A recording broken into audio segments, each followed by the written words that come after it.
member of Odd Pods Media and ASAP All Sports All Plays Network.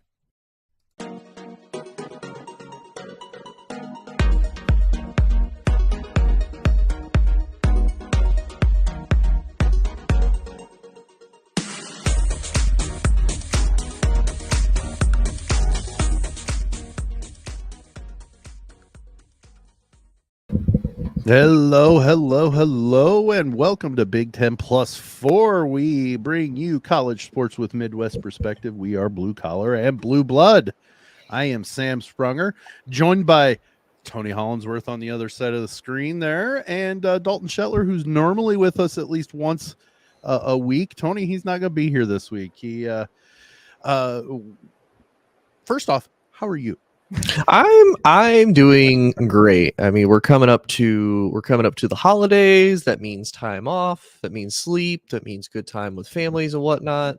I went all out for basically my mom this season for Christmas. So, oh boy, hey, I mean, it's finals week was last week. It's over. All the kids that are in school that would be going home for the holidays, they're home. They're not on campus any longer.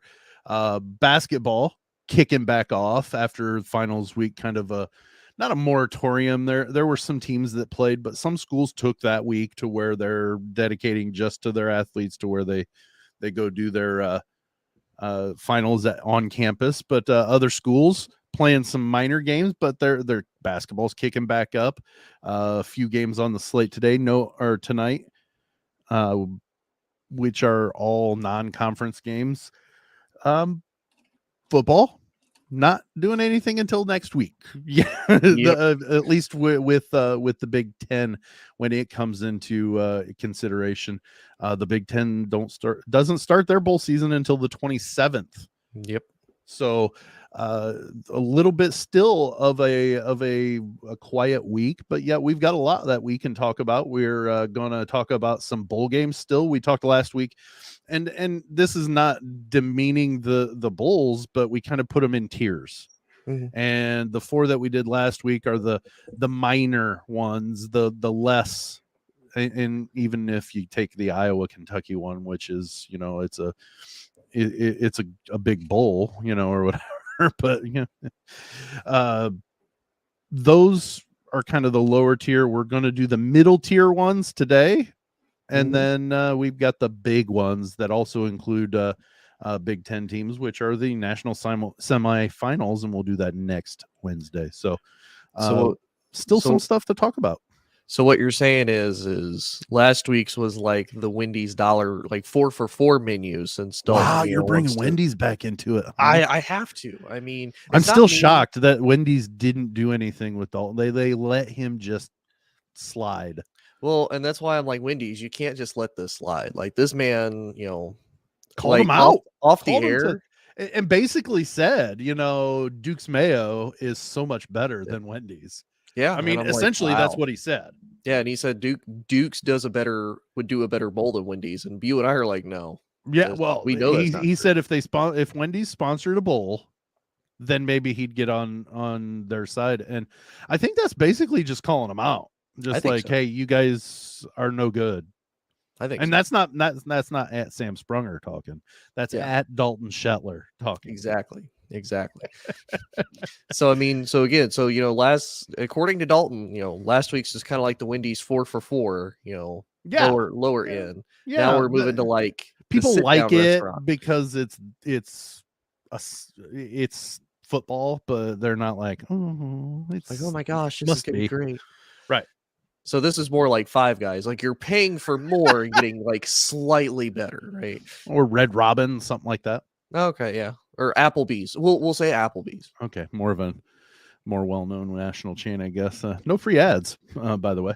We're not sponsored by any of these people. Wendy's, if you want to do a sponsor, we will not be upset. Dalton, I'll wear a sticker every show. I'll wear a sticker every show. Oh, heck yeah. So, lots happening. There's a few topics that we're going to get to. Like I said, we're going to talk about the Bulls. If we have any time, we're gonna move on to maybe what the Pac-12 has been talking about, but we'll get to that point down the road just a little bit near the end of the show. This week, no headlines, or this episode, this show today, no headlines. They'll be out on Friday morning during our live stream. So let's move to the Bulls. We talked about Dalton not being here today. We still have him introducing our bowl games. We like doing that because he kind of is able to articulate a little bit more kind of the setup, and then he lets us ramble about it. So I guess maybe that works. But let's jump to the first bowl game that we're going to talk about today. All right, as we continue our bowl previews, let's take a look at the Reliaquest Bowl. Down in Tampa Bay, January 2nd, it's Illinois against Mississippi State. For Illinois, the Illini, obviously without their defensive coordinator, Ryan Walters, who's now the new head coach at Purdue, but also without some of their best defenders. Sidney Brown has decided to opt out of the game. Devin Witherspoon's declared for the NFL draft, and that's somebody who was just named the Big Ten Defensive Back of the Year for his excellent season. How will they adjust? Meanwhile, on Mississippi State's side, you're dealing with the tragic passing of head coach Mike Leach. Ryan Arnett, now the interim head coach, is actually going to be named the permanent head coach for the Bulldogs. So to see how Mississippi State plays emotionally in this game will be a big part of this as well. What do you two take away from this one? All right. Yeah, this is a bowl that really didn't catch my eye too much until the past week and a half, because a couple of things kind of drew me in. Obviously, Purdue hired their coach, and he's the DC, the outgoing DC from Illinois. So that brought my attention to this game a little bit more, just because I know Walters isn't coaching in it, but it's still, you kind of can get a little bit of an idea, because for the most part they're going to play what he did, his setup. So you kind of get an idea, and you already have an idea anyways. But then Coach Leach, Mike Leach, passing away, that kind of brings me to concentrating on this game a little bit more as well. So there's still, this still means nothing in the aspect of the grand scheme of things when it comes to football or the college world or whatever, but it means a lot to at least one of these two schools. And I would contend even for Illinois it means a lot, because they haven't been in the postseason for a while. So now that they're making a trip back, they're going to put a little bit more concentration on performing well, even though they've got to fill in a new DC. Yeah, and I would say at least for Illinois, I don't think it'll be as bad, because one of those defensive assistants can step up, and like you said, they're going to be kind of running the same thing. I would be willing to bet a lot of these coaches already go into knowing that, hey, we're probably not going to have some of these players, like they're going to declare for the draft, and they probably know this ahead of time. So all this week, probably throughout practice, they're not going to really have much of an issue with that. Yeah, probably for the most part, they've known that these players weren't going to participate in the bowl game, probably since the time they got their bid, or close to the time they got their bid. Yeah. Now on the Mississippi State side, I mean, honestly, this is probably going to be one of the best Mississippi State teams we're going to see this year. And I say that purely because of, unfortunately, the Pirate passing away. Mike Lee, we've seen athletes across all sorts of professional sports, to kind of mainly tie it into football. Look at what Brett Favre did, on Monday Night Football when his dad passed away. He threw for like 6 touchdowns that night. He was fantastic. Same thing for a couple, I'm trying to remember the specific Giants player, and I can't remember it off the top of my head, lost his child like right before the game, came out and ended up scoring a huge touchdown to put the 49ers up on the board. So we've seen these Wasn't Deebo Samuel, was it? I don't think so. I remember seeing it, the one you're talking about, but he scored on a really long touchdown, and then had a very touching moment in the end zone after he scored.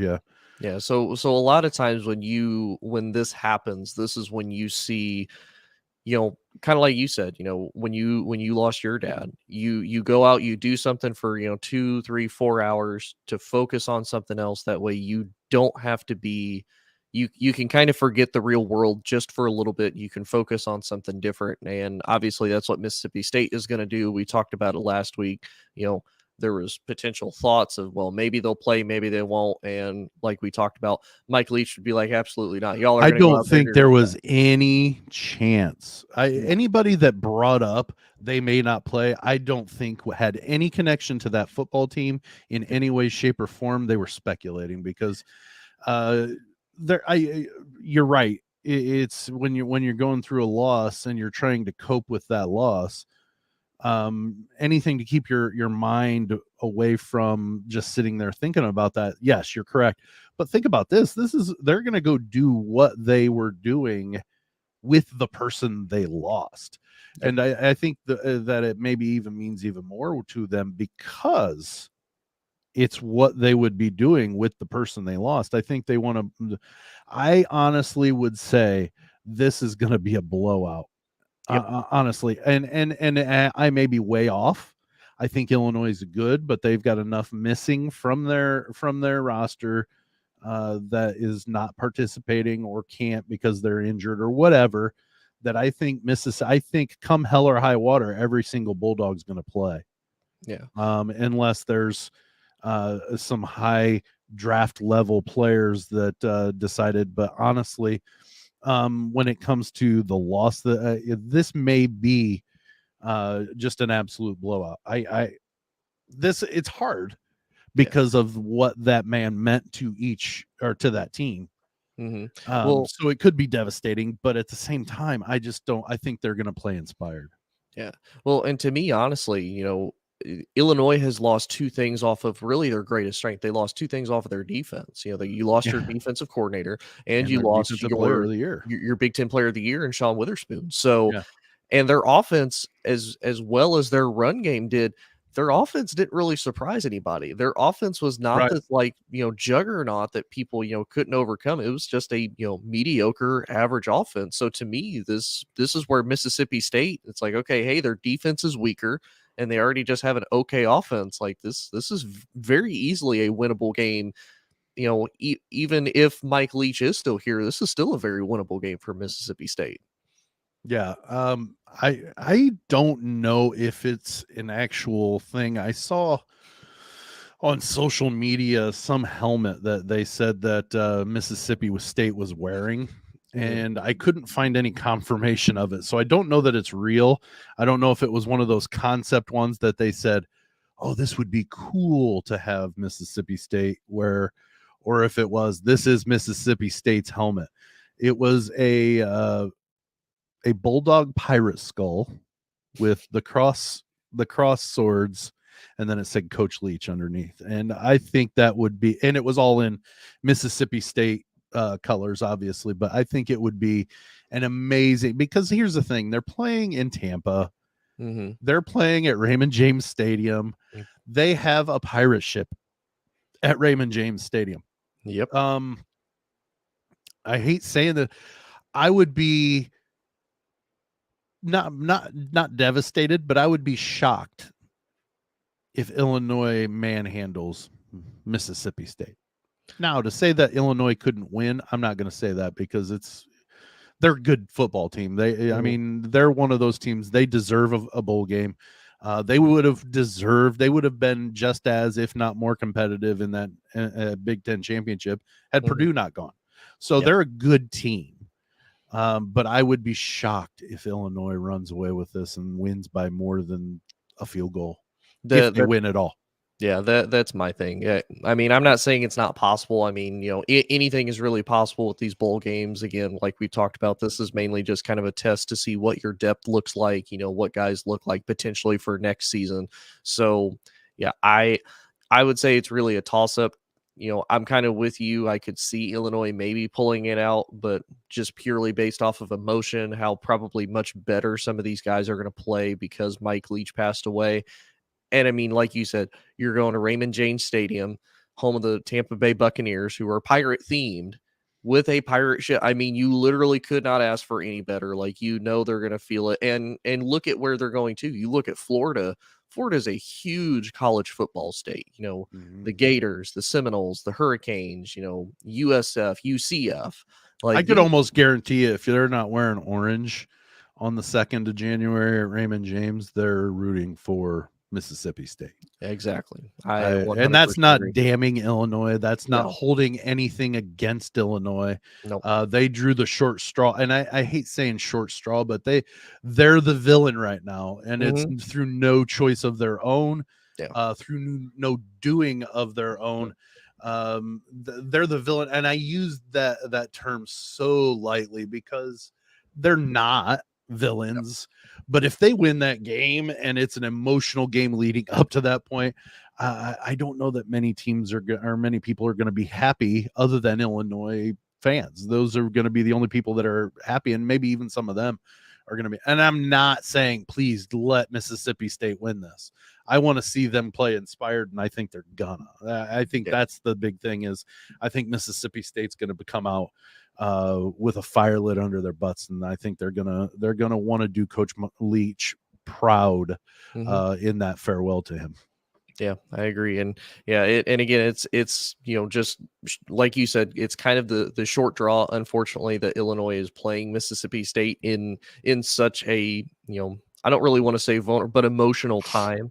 So, I mean, it's nothing against Illinois. It's just, that's what those college football fans are down there going to do. They're going to show love and support to Mike Leach. Well, it's kind of like the NCAA tournament, basketball tournament. Like if let's say, and honestly, this is the one that comes to mind. I don't know why.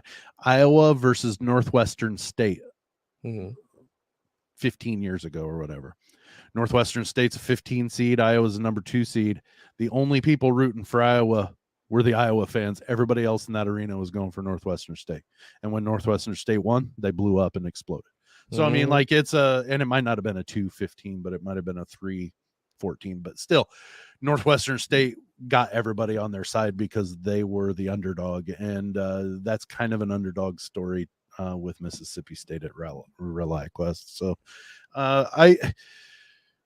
again, with it being bowl season and the games not having any ramifications other than just they're playing, you can't really tell. But I honestly would think it would be a Mississippi State win. Yeah, I think so. So, excuse me, goodness. Oh, thought I was going through puberty there for a second. I almost squealed right there when I said, let's go to the second quarter. All right, we're going to move on to the next bowl game. This one, actually, Tony and I both have some rooting interest in this one. But let's jump to Dalton. Also on January 2nd, the Cheez-It Citrus Bowl. It's Purdue and LSU. This one's a bit interesting. We were just talking about on the Illinois side that their defensive coordinator is now the new Purdue head coach, that being Ryan Walters. He doesn't necessarily take over the controls quite yet, but to see how Purdue plays out with Drew Brees coming back to West Lafayette to help out in bowl preparation for this game, it matters obviously to some of those folks around Purdue that really call Purdue home, like Sam, and I'm curious to get Sam's take on what this bowl game even means to him emotionally, coming off the division championship in the Big Ten West. But star quarterback Aidan O'Connell has decided to opt out of this bowl game against LSU. That changes things in a massive way. See what that kind of means. Also for LSU, this is their first bowl appearance under first-year head coach down there in the Bayou, Brian Kelly. Of course, LSU had the staple win earlier this season, going for 2 and knocking off Alabama. How do you both see this one playing out in the Cheez-It Citrus Bowl, Purdue and LSU? Well, that's a loaded question. Tony, go ahead and kind of talk about what you're going to look for in this game, because I know you're going to watch. You have the rooting interest other than Michigan State of LSU, so this is of interest to you. How do you see this what are you looking for?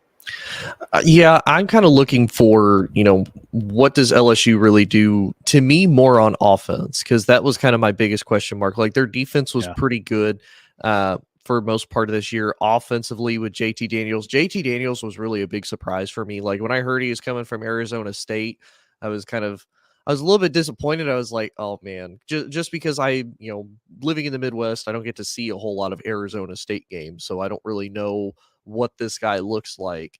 having a couple Arizona State fans, they told me they're like, hey, he's a pretty good quarterback. You'll be surprised. And watching him this year and just seeing what Brian Kelly has been able to do in really such a quick turnaround and what was still supposed to be a rebuild year.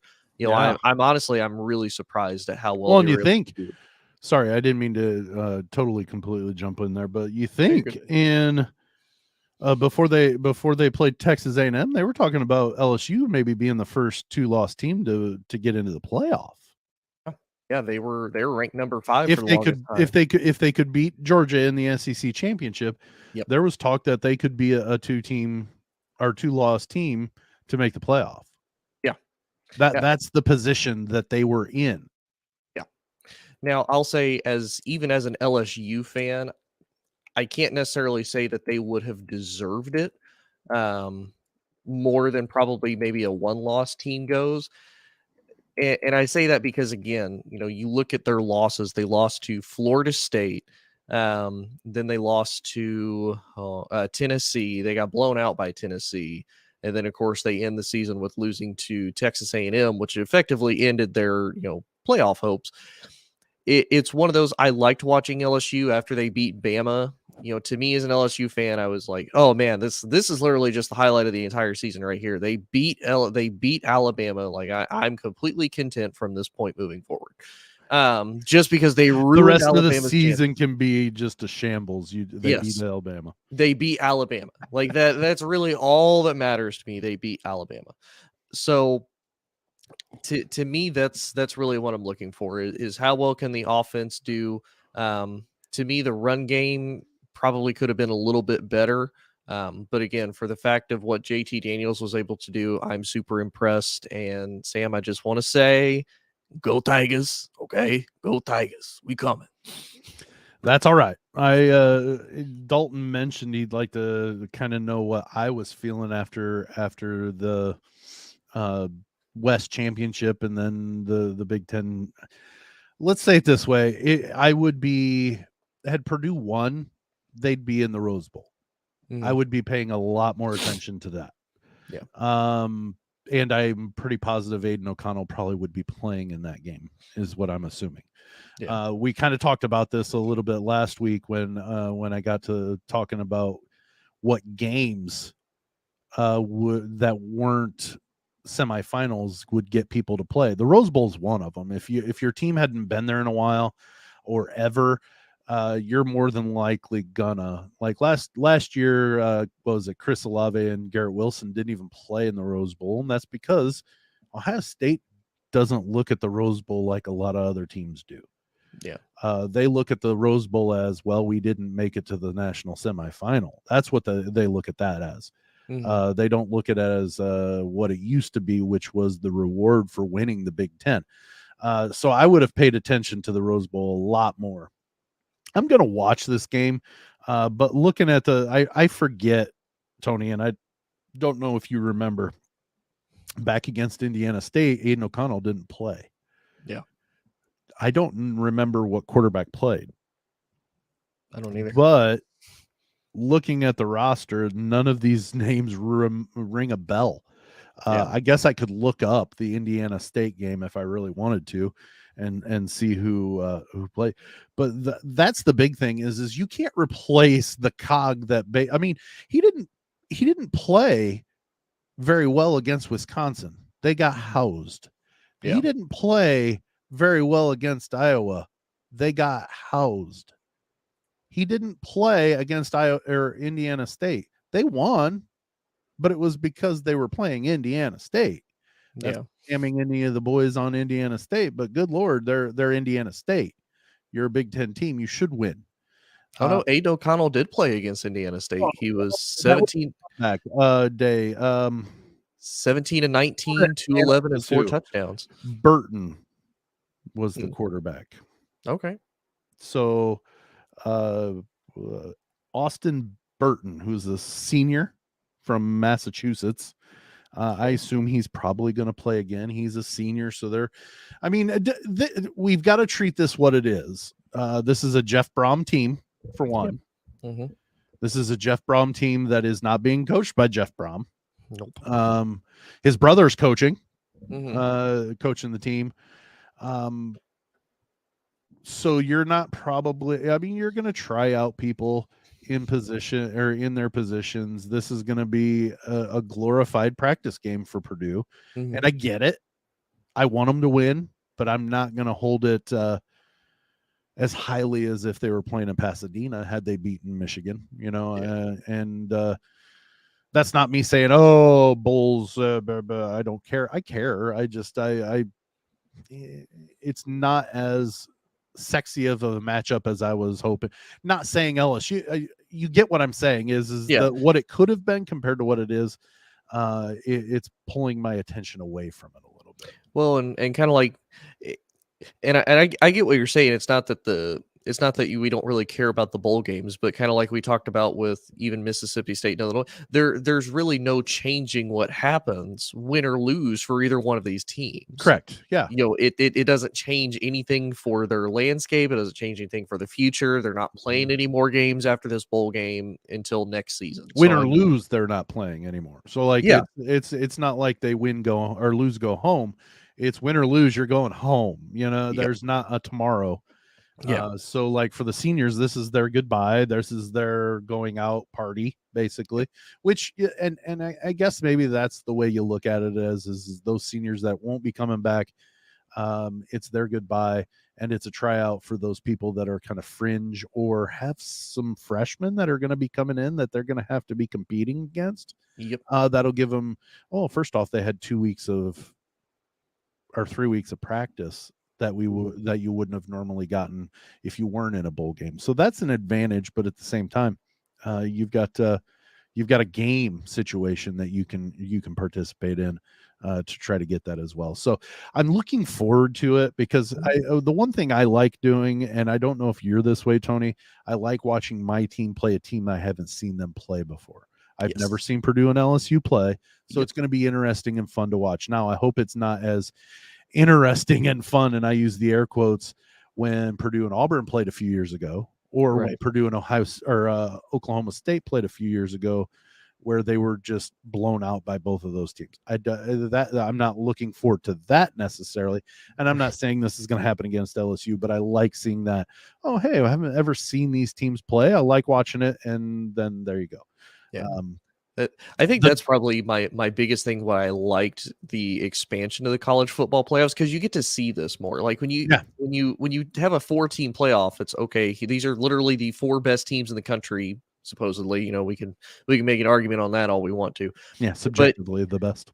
Right. But I mean, how often do you ever see this type of a matchup where you have, LSU versus Purdue, and even look at the Rose Bowl? How often would you ever see, like we're going to talk about here, probably on the back end of the second half, Penn State versus Utah. I mean, that'd be a great matchup every year. That would be one of those like, ooh, this is going to be a really good game. Yeah. So, well, I do have one last thing to talk about when it comes to this game before we go to the half. Tony, I told you about this. I told you and Dalton in a text stream about this.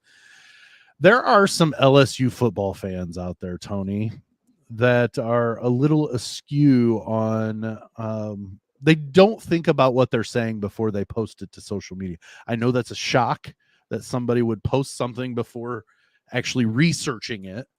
But Drew Brees, we talked about it, and Dalton mentioned it in his preview. Drew Brees took a position with Purdue for this bowl game as a special assistant coach for the bowl game against LSU in the Citrus Bowl. There are some LSU fans that are petitioning to boycott all Drew Brees businesses in New Orleans because he didn't have, or he had the audacity to take a position with a school that he doesn't have any relationship with. Yep. That's their words. Mm-hmm. How dare he go against his roots, Tony? That was a statement as well.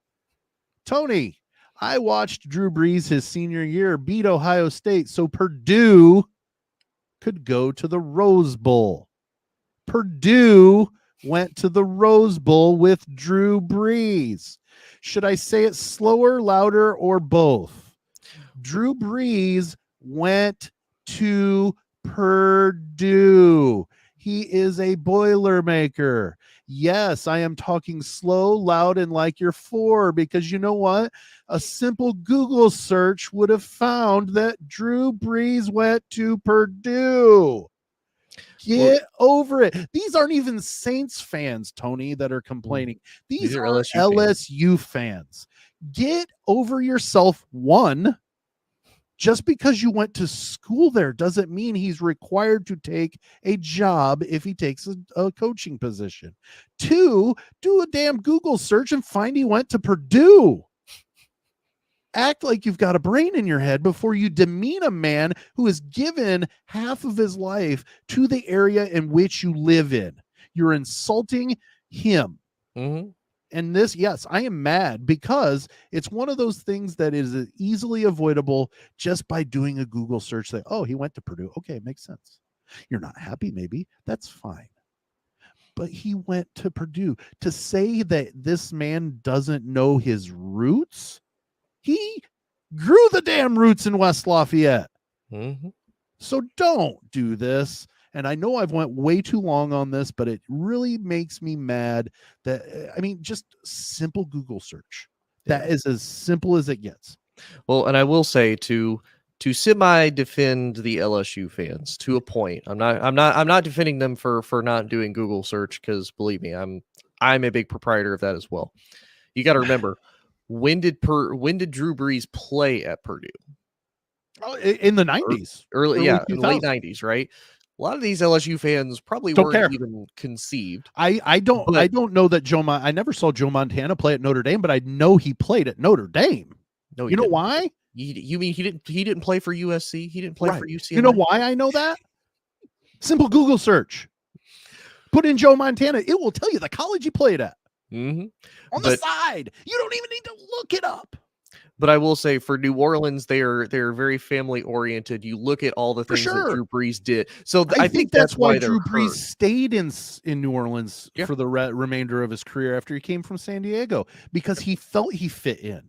Yep. He's not from that area, but he's from that area, sort of.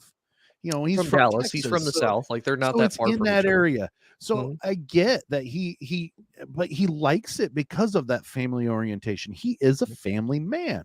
But at the same time, aren't you insulting him by saying you should know where your roots are when he's going to his roots? He's not an idiot. He graduated college. He's a Hall of Famer. He won a Super Bowl.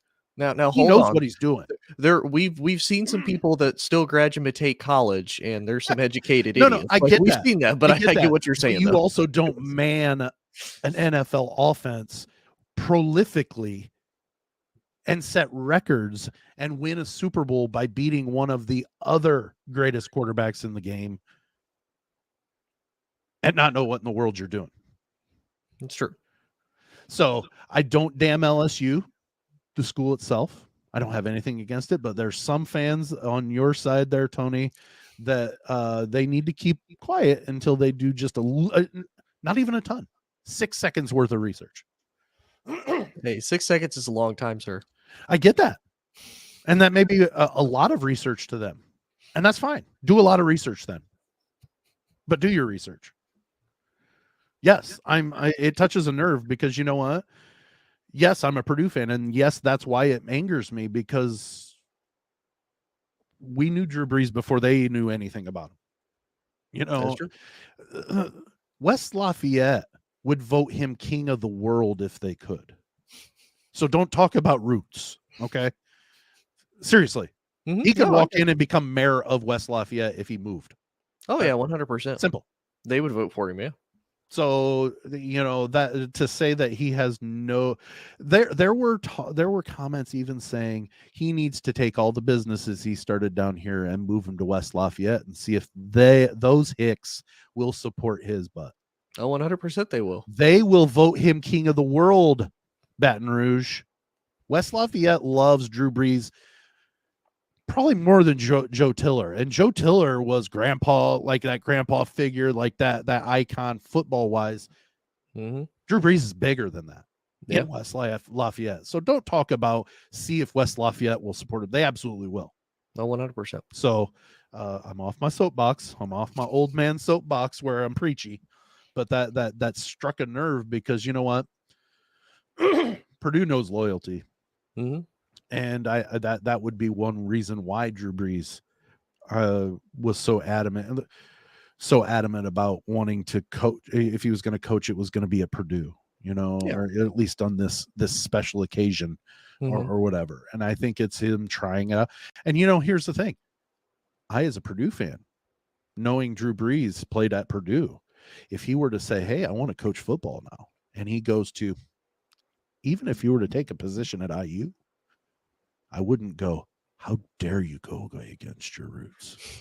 The man's trying to make himself better. Mm-hmm. He's trying to succeed in what he's doing. What does it matter? Yeah. Well, I'm not going to be happy, but I'm not going to call him out. Yeah. Well, and I'll say too, for Drew, he probably did it in the best way because like you said, as successful as he's been on on both aspects of the collegiate and the NFL side, he really could have had his pick. So he was very successful in college too. Yeah, so I mean, he really could have had his pick on where he where does he want to go as far as coaching. But like you said, you have a little bit of loyalty more to the school that took a chance on you. Like you said, he wasn't recruited by Texas. He wasn't recruited by Texas A&M, Texas Tech. He wasn't recruited by those big Texas schools. Nothing. He had one offer. This one school in middle of nowhere, Indiana, up north, where it's cold, was like, hey, Texas boy, how would you like to come play football and be a Boilermaker? Okay. Yeah. Well, I think Joe Tiller probably sold his offense to make that boy at that time, and yes, he was a boy, that boy at that time understand, look, you're going to be the middle of this offense and we are going to break records. Yep. And with it being the only scholarship offer he had at the time, he jumped on it. Why wouldn't you? It's one offer, and that guy that's giving you the offer is telling you you're going to be a record holder in the Big Ten. So yeah, he went and he did just that.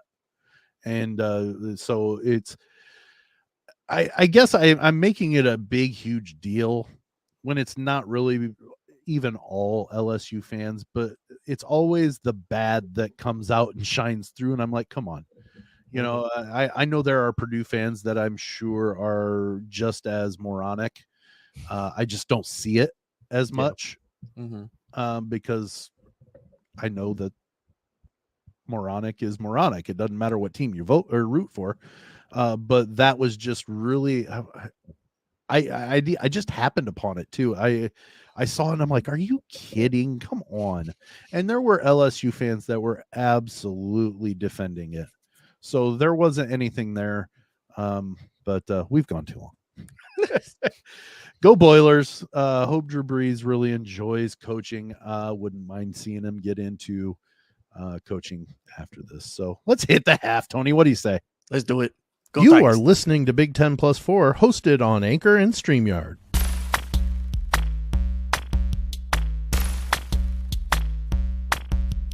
Hi, I'm Lauren. And I'm John. And we host the Beard Owl Podcast, the podcast where we talk about two of the greatest things in the world, beer and Weird Al. And a bunch of other stuff. That's right. Do you like nostalgia? Do you like sibling banter? Do you like beer? Do you like Weird Al? Are you human? If you answered yes to any of those questions, give us a listen. Become one of our loyal commenters.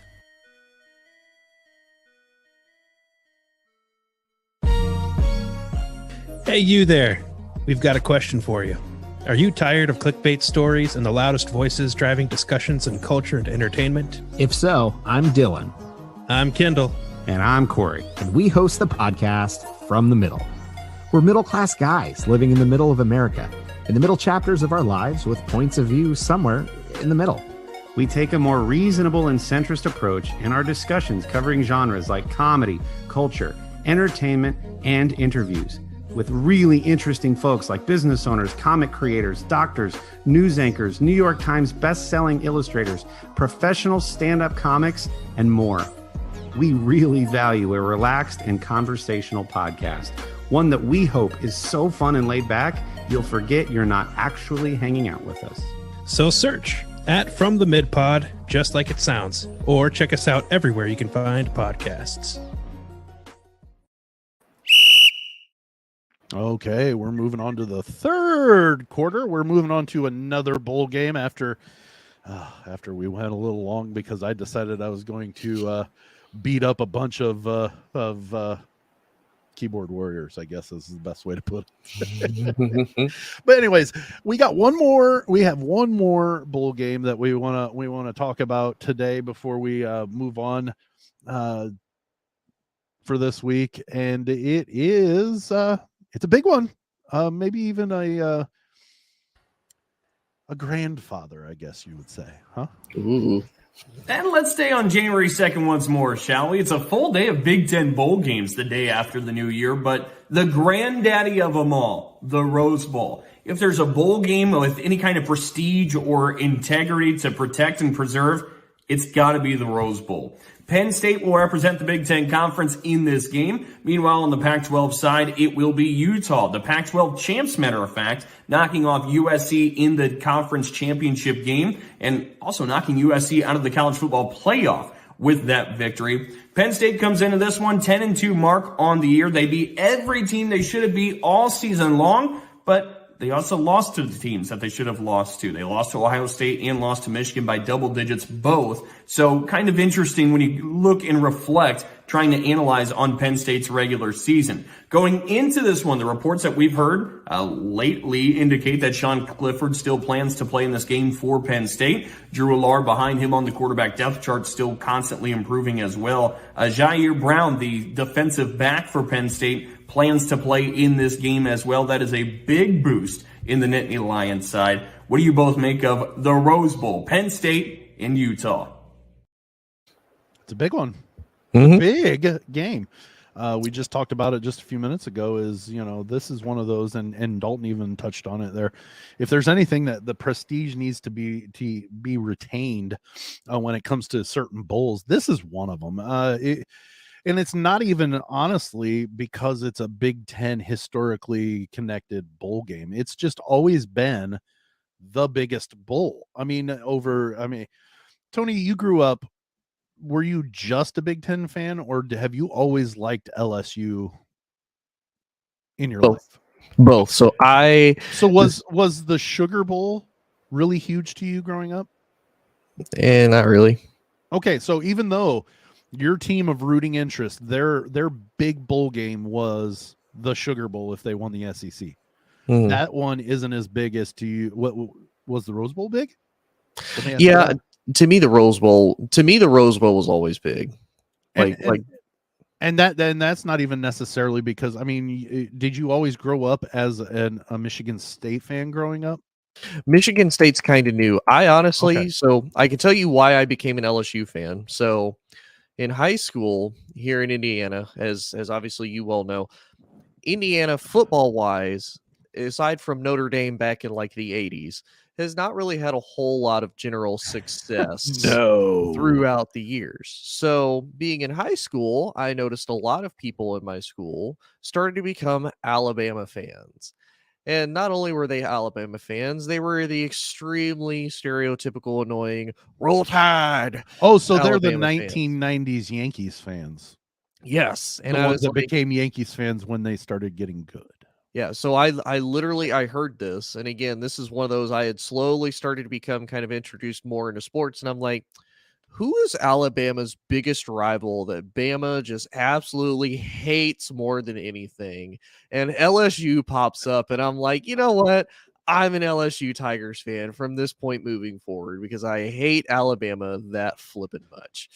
So, excuse me, the whole thing that I'm getting at here is that even though this is not a national semifinal game, this is still a big game. Penn State hasn't been here. I don't remember. I remember they were there in 96. I don't remember if they've been there since then. But even if it's been 2000s, that's still close to 20 years since they've been there. They're going to treat this as the big deal as it is. Or as it should be. Utah made their first appearance last year. at the Rose Bowl. It was a big deal. They played one world of a game against Ohio State. It saved bowl season other than the semifinals, in my opinion. And I told Dalton that Rose Bowl saved bowl season. It was the best bowl game of bowl season, but it saved bowl season other than the semifinals. I think this game could do the same thing. It really could. Utah, granted, it's their second year in a row, but I think they really enjoyed it, and it's still new to them. You know what I mean? It's not like USC where USC had been, is used to going. It's not like UCLA where they've historically been able to go there a lot. It's not like Washington where you've seen them in the Rose Bowl a lot. Utah's been there once. So they're still hungry. They still hold the Rose Bowl as the Rose Bowl. They haven't been to the playoff to where they're jaded by this doesn't even mean anything. This is still a big game to them. And Penn State, they lost 2 games. They lost to Michigan and they lost to Ohio State. Like those are the only if they win one of those games, just one of them, they're probably in the playoff. Yeah. They're that close. So I think they're going to want to make a statement. There's probably going to be some players. I haven't even looked. I'm really bad at that, especially this season, of seeing who's opted out and stuff. But I see this game as being a pretty competitive one. I think it's probably, minus the blowout part, probably going to be much like the Pac-12 championship game was. It's going to be really high impact. And let's get down to brass tacks. I think the main reason why Utah won by so much is Caleb Williams got hurt. Yeah. In that Pac-12 championship. Once he got hurt, it went downhill for USC and it was over. Yeah. Which I think gave him the Heisman, honestly. Yeah. Because it showed what he meant to USC after he got hurt. They went downhill and did nothing. And, it just cemented that he was the most valuable player on his team in college football.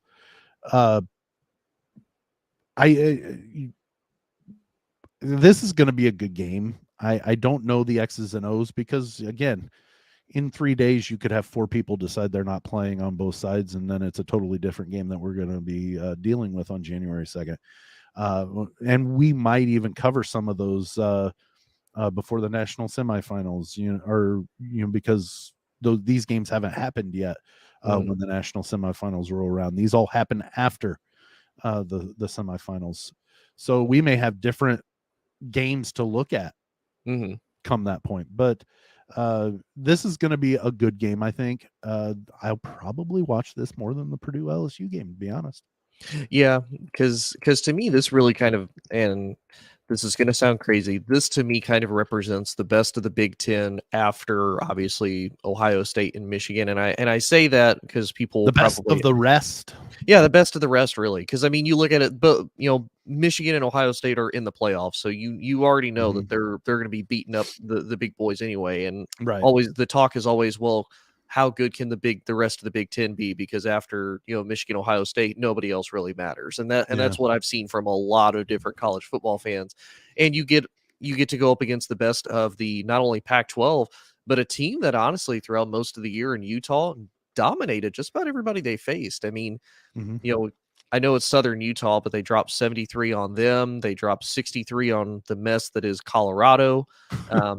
They lost by 3 to Oregon. They lost by 10 to UCLA, and they lost by a last second game-winning field goal against Florida to start the year. Yep. Everybody else they pretty much dominated. And I mean, honestly, this is a Utah team that when they first came out and said, okay, they're going to play USC for the Pac-12 championship, everybody's like, ooh, this is going to be a really good game. And we thought that USC was going to continue to roll. Yeah, it would have been. And again, this is one that you look at both of these teams defensively, as far as their conference goes, they were some of the best, and going through. You look at really the amount of fight that Penn State put up against both Michigan and Ohio State, really up until the fourth quarter. Like they played 3 solid quarters against both of those teams the entire time. It was the fourth quarter they just couldn't hold on anymore, and it was just game over. So to me, I think I kind of agree. I think it'll be a great game. Like you said, last year with Utah versus Ohio State, that kind of revitalized the Rose Bowl. And I did find out through a little bit of, like you said, Google research, because I was bored in the bathroom last night. I was looking and found that I Googled the 6 major bowls rotate as far as the college semi playoff games go. So I think it's every third year the Rose Bowl would be hosting it. So I believe next year the Rose Bowl will be one of the top 2 games for will be one of the top 2 games for going into. Leave them in the Sugar Bowl, maybe, or no, the Sugar Bowl was in it last year, so it'd be them in the Orange maybe this year. I think next year. Yeah, because Sugar was last year, so yeah, I think it would be Fiesta Orange and Peach this year. Yeah. So Rose and Orange. My bad. Orange and citrus. It's the same damn thing. You just renamed it. No. Limes and lemons are citrus fruits. Yeah, but they don't put limes and lemons. They put oranges. It doesn't matter. It's all citrus and grapefruit. Grapefruit. Yeah. See, there you go. Anyways, so this is going to be a good game. I look forward to watching a little bit of the granddaddy of them all while we kind of sum up our day or our weekend, and I got to go back to work the next day. So yeah, it's rough. Anyways, no, I get the Monday after Christmas off, and then I go back to work. So I'm already gonna be working still. All right. Well, sorry for you. Yeah. Let's move to the 4th. All right, really quickly, let's just kind of go over the men's and women's schedule, kind of the basketball wise. The rest of this or tonight and tomorrow, we'll maybe bring it up on Friday as to what's going on, if there's anything of note. The next couple of days in the men's Big Ten season, there's not a lot happening. There's not. I guess there is one big, and I use that term loosely because at the beginning of the year, it was probably a big matchup, Michigan and North Carolina, but neither of them are ranked. And now it's kind of just it's a matchup of big name, but they're both kind of struggling up to this point this year to this point. But you've got Eastern Illinois and at Iowa, Oakland at Michigan, that Michigan against North Carolina game that we talked, Maine and Ohio State, and then New Orleans visits Purdue. It kind of not much happening. Finals week is over. We talked about the fact that most kids are not there if they're not from the area. Excuse me. So these are the games that are used to kind of bring in the people that don't normally get to go to games, because I'm looking at the resale market. You can get a ticket to Ohio State, Maine for $3. $3. Maine is not a big name. No, the Bears are not a big draw in Columbus, evidently. At least the Maine Bears. The Maine Bears. Oh, the Maine Bears. Okay. Yeah. So not the Bears. They're just now the Oakland Grizzlies. You can see them play Michigan State for $14 in East Lansing if you wanted. So, not some big ticket. The most expensive one is New Orleans and Purdue for $25. I think that probably has more to do with the number one beside Purdue rather than the privateers coming into West Lafayette. So. Yeah, that's Wednesday's slate for the Big Ten men's side. On Thursday, you've got St. Peter's at Maryland, Chicago State at Minnesota, Quinnipiac at Penn State, Illinois at Missouri. That's not going to be a horrible game. You can go to that game for $20 if you want. Yeah. So not a lot happening. These are all what you would kind of consider warm-up games, I would think. Now the Illinois Missouri game, that's kind of a toss-up because Missouri's not horrid, but that's also a rivalry game. That's the border war. I'm sure it's a border rivalry now. They don't like to use the word war anymore, but that it's the border rivalry that they have between those two. The Missouri or the North Carolina Michigan game, that's a toss-up, but other than that, the Big Ten teams should win. Yeah, should. I don't see much threat when it comes to that aspect. On the women's side, Give me a second. My stupid computer decided to go slow. The women's side, there's not just as little happening. Again, campuses don't want to do big matchups because of not selling to the kiddies, to the students. But you've got hey, Maryland is at Purdue of Fort Wayne today, or played. We're recording this in the morning on Wednesday. They play in the morning on Wednesday. So they have already played. I'm sure Maryland handled the Mastodons there. Yeah, Mastodons are the Terps are traveling to Fort Wayne and playing on campus in Fort Wayne. Kind of an interesting little matchup. I wish I'd have known that. I might have made a trip over to Fort Wayne to watch. I'm an alum. I can get tickets. Fear the turtle. Well, yeah, but then you got to fear the Mastodon too. No. Yeah, it's the herd. The herd. Join the herd. But then you have Cornell, Penn State. Butler visits number 4 IU. Dartmouth and Iowa, Florida Atlantic, Illinois. I know I'm just reading off a list of games that are happening, but there's not a lot happening in the world of basketball. But we kind of just Ohio State and Oregon, 16 against number 3. That's going to be a good game. Yeah, there. That's in San Diego. Ohio State and Oregon. Then you have also Kansas and Nebraska playing as well. That'll also be a good game. Yeah. Here say at least, real really light schedule on Thursday as well. So not a lot happening in the Big Ten on the basketball side, minus a couple of matchups. How do you say the Big East? I mean, a little bit. UConn took on Georgetown last night. They ended up winning. UConn also beat Butler. UConn was who I ended up becoming a fan of in the 2010s, 2011s, when everybody in Indiana decided magically that they were Butler fans out of the blue. And I was like, I'm rooting for the Huskies, and I've liked the Huskies ever since. So yeah, I became a Seton Hall fan growing up, and it was because of their run and to the 1989 NCAA championship game where they got beat by Michigan, and I kind of just followed. PJ Carlesimo was their coach and everything, and I just really kind of liked them. And now the school that my boys go to, they're the Pirates as well. So I guess it's I'm on Mike Leach's trek. I guess you say you're following Mike Leach there, buddy. All right. Well, that wraps it up. Tony, go ahead and let everybody know how they can find us.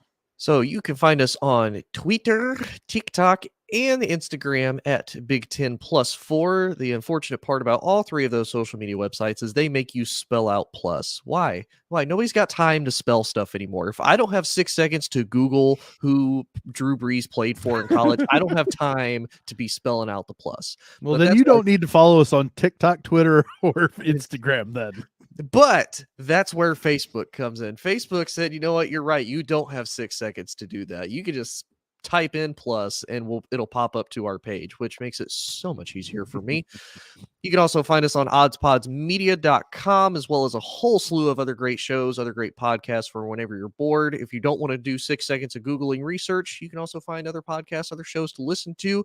And you can also find us on ASAP twice a week, because we're just that good. We got to double it, putting it on twice. And if you want to see us in person and all the crazy shenanigans that we may or may not do here on the show, you can find us on Anchor later today as well. Spotify. Darn it. Anchor is where we're hosted.